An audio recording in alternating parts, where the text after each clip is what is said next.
Hello! Alors aujourd'hui, on va aborder un sujet qu'on attend très certainement toutes, les fameux premiers symptômes de grossesse. Donc encore une fois, j'insiste sur le fait que chaque femme, chaque grossesse est singulière et que les symptômes peuvent être très différents d'une femme à l'autre. Donc ok, on entend plein de choses sur Internet, mais là vraiment, on part du vécu de Morgane, donc en temps réel. Oui, parce que là, clairement, on est en plein dedans. On est en plein dedans, ma On est en pauvre, plein dedans. ma pauvre. Donc on va en parler vraiment sans filtre. C'est pas forcément ce qu'il y a de plus glam, mais c'est du vrai. Donc je te laisse raconter et moi j'amène enfin je viens compléter en tout cas avec mon regard pro. Ça marche. Ok. Moi, premier symptôme que j'aimerais aborder, c'est les nausées. Parce que franchement, c'est horrible. C'est horrible. J'en ai H24, c'est sans répit, Ouais. c'est tout le temps. Symptôme phare finalement. Heureusement, je ne vomis pas, mais comme je suis hémétophobe, c'est vrai que c'est vraiment une grosse angoisse. Et ça l'était même d'être enceinte. Être hémétophobe, c'est la peur du vomi et on sait que c'est un vrai sujet, ça chez toi Morgane. Donc c'est important de dire qu'effectivement La nausée. les nausées font partie des symptômes les plus fréquents en début de grossesse. En général, ça apparaît aux alentours de la 5e, 8e semaine d'aménorrhée. Bon, chez Morgane, Tout est très tôt chez moi. ouais, ça arrive au bout de 7 jours. Et du coup, en général, ça peut parfois aller jusqu'au premier trimestre et même déborder un petit peu. Mais en tout cas, leur intensité, elle reste variable d'une femme à une autre. Parce que certaines, elles n'en auront pas du tout et d'autres vont un petit peu en souffrir comme toi. Bah moi, c'est vrai que c'est plus centré sur le soir. Ouais. Le soir, c'est impossible pour moi de manger, impossible de sentir les odeurs. Même mon propre chien, ma pauvre Aïka, c'est du coup mon chien, je ne peux pas m'en approcher. Ah, Mais ça me brise le cœur. Mais son odeur, je peux pas. non. Le parfum de Julien, je peux pas. Non, non, vraiment, c'est horrible. Le soir, c'est horrible. Bah, en vrai, c'est aussi un peu logique que la fatigue, elle accentue énormément les nausées. Ton corps, en fin de journée, il est quand même beaucoup plus vulnérable. Et il faut savoir aussi que les nausées, elles vont être liées aux hormones de grossesse. Tu sais, les bêta-HCG, comme on parlait au niveau de la prise de sang. En fait, du fait que ces hormones, elles augmentent, ça rend les femmes un peu plus sensibles et du coup, parfois, ça peut se traduire par des nausées. Ah ouais? Ouais, Bah, je ne savais pas. Merci, Amélie. mais de rien, Je ne savais mais pas, de mais rien. du coup, est-ce que tu as des petits tips pour aider, à les gérer ou à les faire diminuer? Ouais. Parce que OK, on m'a prescrit un traitement, mais bon, le traitement, il fait 1 fois sur 2 quoi. Ok, ouais, ça fait pas tout. Donc ouais, je préfère le naturel quand Ouais, ça arrive de prescrire dans certains cas des traitements quand on a des nausées ou même des vomissements très très intenses. Donc en général, je pense que c'est du Cariban qu'on t'a même. Ouais, prescrit, je sais c'est pas ça, si tu te rappelles. exactement. Ok. En fait, c'est le médicament qu'on donne de manière en général, enfin, c'est le médicament le plus courant qu'on prescrit dans ces cas-là. Il fonctionne assez bien en général. Euh, Si par contre, bon là c'est pas ton cas, mais si jamais il y a des vomissements qui deviennent un peu incontrôlables, qu'il y a une grosse perte de poids, une impossibilité de s'hydrater, etc., il faut consulter rapidement. Parce que là, auquel cas, on pourrait parler d'hyperémèse gravidique. Les nausées, tu peux les soulager déjà en fractionnant tes repas.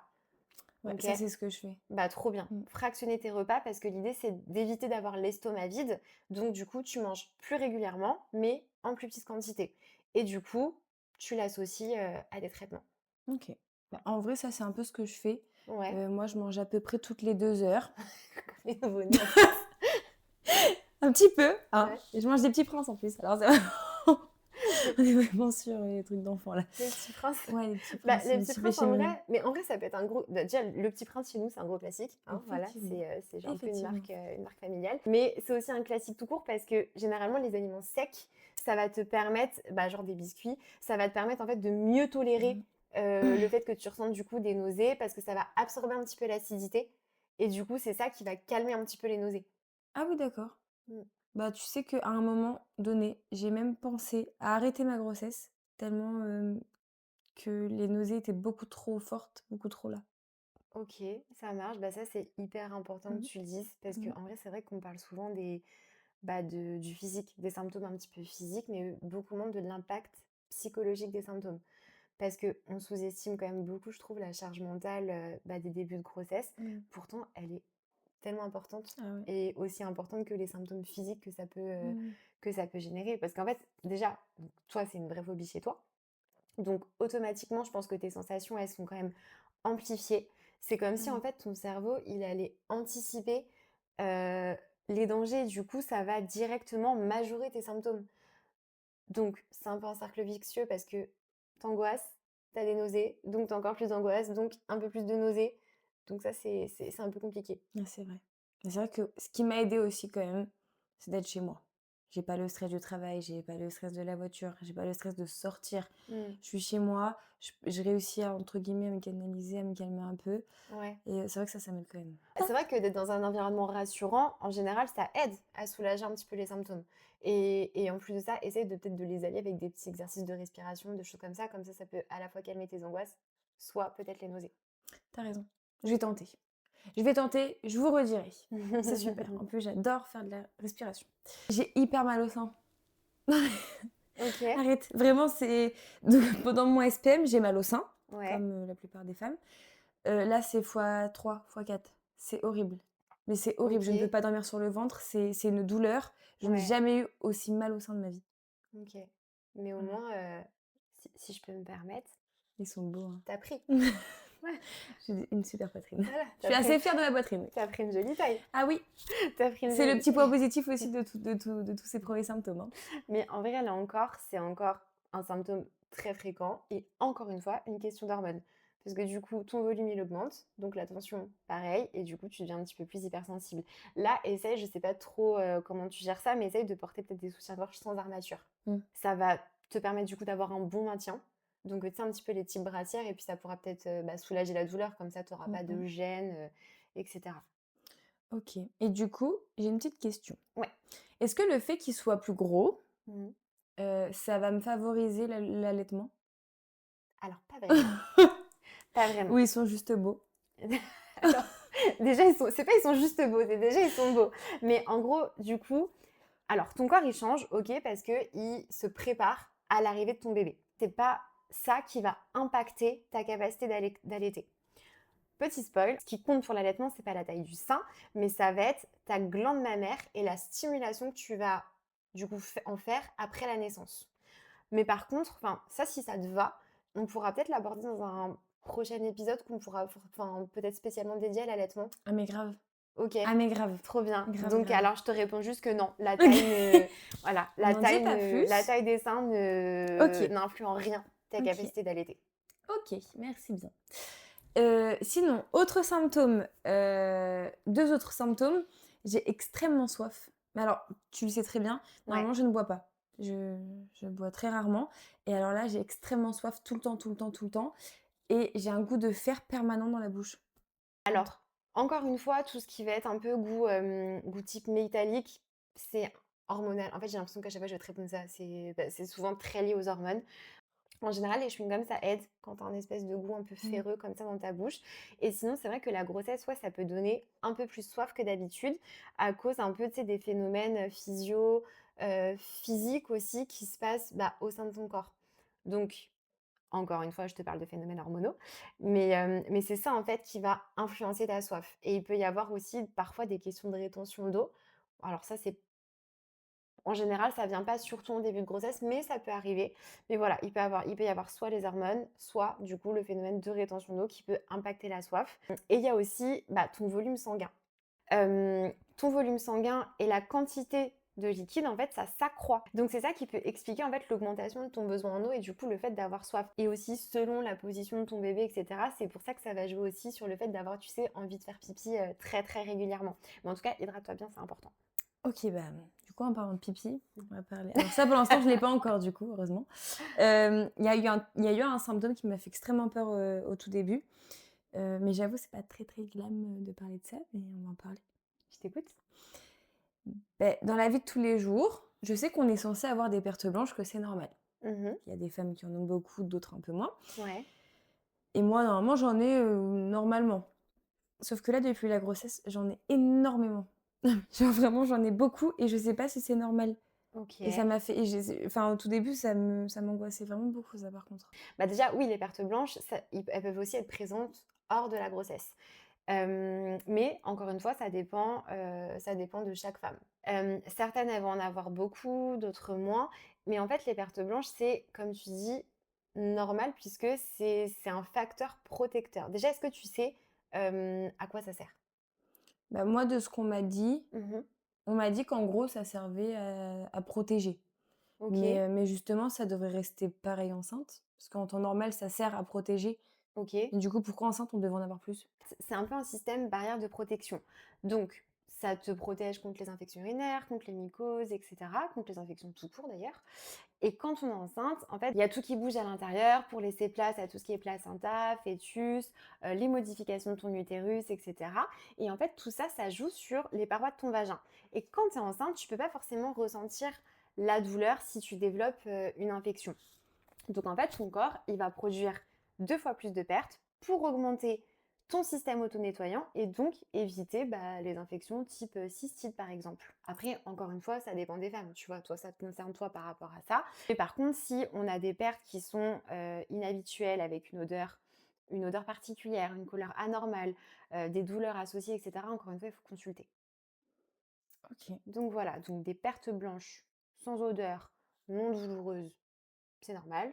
Par contre, des pertes qui peuvent être jaunes, vertes, odorantes, etc., ou même douloureuses, ça par contre, il faut consulter. OK. Bah, le corps est vraiment bien fait du coup. Et aussi à un moment donné, oui, ça ne s'arrête pas là, OK, j'en ai encore. À un moment donné, j'ai aussi des douleurs de règles. Enfin un peu comme des douleurs de règles, genre OK. en bas du ventre. Donc des douleurs pelviennes. Ouais, sûrement. Douleurs pelviennes. Ça peut être soit des douleurs ligamentaires, parce que comme je t'ai dit, ton corps il s'adapte et du coup ton utérus également. Juste attention, c'est des saignements, là du coup, évidemment tu consultes. OK, non, ça va. Moi, j'ai pas OK. tout ça, ça reste juste des petites douleurs, en bas du ventre un peu légères quand même, mais pas en OK. continu. OK. Bon, bah, du coup, je vais continuer ma liste, parce qu'elle ne s'arrête toujours pas. On en parle de mes émotions? Bah, On parle de l'exemple du cookie ou pas? ah la honte! Je t'avais dit d'en acheter plusieurs au chocolat blanc, tu as voulu en prendre qu'un seul. Est-ce que tes copines, elles me prennent pour une folle ou pas? Non, mais tu si triste. Tu si triste. Elles t'ont pris pour une Mmh. zinzin un peu. Oui. Bon. Je plaisante, évidemment, je plaisante. En fait, donc, effectivement, tu es enceinte, donc tu subis une transformation, beaucoup de changements. Souvent, donc, tu as plein de questions, beaucoup d'incertitudes, donc, auquel cas, tes émotions, elles sont très variées. Nos hormones, quoi. Les hormones, encore une fois, Les finalement. hormones. Et du coup, parfois, ça surgit un peu sans qu'on s'y attende dans notre quotidien. Et en fait, ce flot d'émotions, ça fait souvent aussi partie du chemin pour devenir parent finalement, parce que ton cerveau, il est littéralement en train de se transformer, euh, de se réorganiser également. Et du coup, tu as une sensibilité qui peut être un petit peu plus accrue, des réactions amplifiées, etc. Donc, entre nos hormones, les modifications du cerveau et cette nouveauté de dire waouh, enfin, je suis enceinte, effectivement, ça fait beaucoup et ça se répercute sur un cookie, quoi. OK, donc je suis pas folle, quoi. Je suis pas folle, c'est juste mes hormones qui sont complètement chamboulées et mon cerveau qui se modifie, finalement. Ouais, c'est ça. Bah, c'est dur. Je comprends. Je comprends, vraiment, j'entends. Un peu dur. Oui, et aussi encore un symptôme, et après je crois que c'est fini. Je crois qu'on a fini, la longue liste. Mais, je sais que tu veux encore me parler d'hormones. Mes boutons, mon acné. Alors, j'arrête de parler d'hormones, mais c'est vrai. En fait, après j'arrête vraiment, enfin les gens ils vont plus en pouvoir, mais la production de sébum, elle est modifiée. Donc du coup, ta peau, elle peut être beaucoup plus réactive. Juste attention à ce que tu mets sur ta peau, du coup. Oui, t'as raison. Ouais, parce que, il faut que ça soit compatible avec la grossesse. Donc sois vigilante, sur tes, cosmétiques et cetera. Et parfois, tu as certains actifs qui sont déconseillés pendant la grossesse, genre, tout ce qui est, huile essentielle, rétinol et Oui, oui, cetera. Donc il faut que exact. tu regardes bien Mmh. la compo de ce que tu achètes. Ouais, tu raison. Mais par contre, moi, j'ai repéré un truc chez toi, donc la liste n'est pas finie, Tu repéré quoi? hein. C'est quoi? Ton pso meuf, Ah oui. ton pso. Oui, Morgane a fait du psoriasis depuis qu'elle est jeune et c'est un psoriasis qui est, assez sévère. c'est vrai que oui, il est très sévère et ça m'a très souvent complexée depuis que j'ai 12 ans. Et là, c'est vrai que j'en ai un peu moins finalement, hein. Tu sais, je suis C'est ça que tu as observatrice. remarqué? Je suis très C'est observatrice. vrai, j'en ai un petit peu moins et j'ai pas de nouvelles plaques et les anciennes, elles s'estompent un petit peu. Donc ça, c'est vrai que c'est plutôt bien. Ouais. Ça, Ouais. c'est cool. Ouais, je suis un peu contente. Ça, c'est Ça assez fait cool. partie aussi du positif, là. Mais trop bien. Et du coup, bah, comme j'ai remarqué ça, donc je me suis un peu renseignée et j'ai vu que selon les femmes, quand on est enceinte, et ben, c'est hyper variable. En gros, 50 ça diminue et 50 bah, ça, il y en a pour qui ça s'amplifie. Donc toi, du coup, tu es dans l'autre 50 et du coup, ton psoriasis diminue, donc trop bien. Ça peut être un peu l'inverse pour certaines parce qu'il y a certaines pathologies inflammatoires qui, pendant la grossesse, s'améliorent, même si c'est pas forcément systématique. Bah, tu sais quoi? Ça me va, du coup. Ça te va? Ouais, je Tu garde. prends? Je prends. Je prends avec grand plaisir ce symptôme. Ok, trop bien. Ouais. Mais tu vois, finalement, je me dis que tous les symptômes que j'ai, Mhm. je trouve que j'en ai quand même pas mal, mais ils me rassurent. Parce que Ok. l'attente entre les échos, elles sont quand même assez longues et t'as rien pour te rassurer sur la grossesse. Et je trouve que bah, finalement, ce qui rassure, c'est ça. Des symptômes? Ouais. Ben, en Même les vrai, nausées. même les nausées, Même les nausées me rassurent. mais Tu trop vois? bien. Non, mais c'est vrai que bah, c'est un repère qui, bah, t'as raison, est rassurant. Mm. Après, attention, l'absence de symptômes, ça ne signifie pas que la grossesse ne se déroule pas bien. Mais en vrai, même si effectivement on a plusieurs examens pendant la grossesse, on n'a que 3 échographies qui sont Mm. obligatoires. Donc après, tu as certains gynécos se font un peu plus d'échographies et parfois tu peux aussi avoir plus d'écho bah, selon ton parcours de grossesse. Voilà, selon comment ça se déroule. Mais je comprends que l'écho en elle-même, je pense que c'est ça que tu veux dire, en fait, le fait de voir ton bébé, je pense que c'est ça qui rassure. Ah oui, si je pouvais en faire tous les jours, je le ferais. Franchement, c'est... Et je comprends, bah, du coup, tu te fies à tes nausées. Oui, clairement. Même Voilà, si elles sont intenses, je me fie à elles. t'as raison. Bon, en tout cas, on voit bien que ce début de grossesse, c'est un mélange de changement corporel, d'émotions, d'adaptation constante, D'hormones. etc.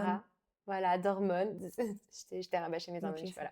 Tu l'as intégré. Mais en tout cas, j'ai aucun doute sur le fait que tu vas gérer comme une reine. Merci. Vraiment. Mais c'est vrai que c'est Merci. un sacré package. Oui, clairement, là, Voilà, c'est assez intense, hein. je comprends. Mhm. Et justement, dans le prochain épisode, on pourra peut-être aller encore plus loin et pourquoi pas aborder tout ce qui est sujet autour bah, des angoisses et des peurs pendant la grossesse. Carrément. Et j'ai Ouais. des choses à dire là-dessus encore. Bah écoute, hâte d'en savoir plus. Et d'ailleurs, bah, si vous aussi vous avez envie de nous partager des choses, que ce soit bah, sur vos symptômes, sur vos peurs, etc., n'hésitez pas à le faire en commentaire. Ce qu'on vient de voir aujourd'hui, sur ce qu'est le début de grossesse, sur bah, les listes de symptômes, etc. Parce que c'est vrai que quand on est enceinte, bah, c'est un bouleversement qui est bah, physique, émotionnel et même mental. Et entre bah, les nausées, la fatigue, les émotions qui débordent, les changements corporels, etc., Mm. bah, tout ça, ça peut être déroutant. Et pourtant, dans la majorité des cas, c'est simplement le signe que le corps est en train de s'adapter, de travailler, parce que du coup, bah, il est en train de créer la vie.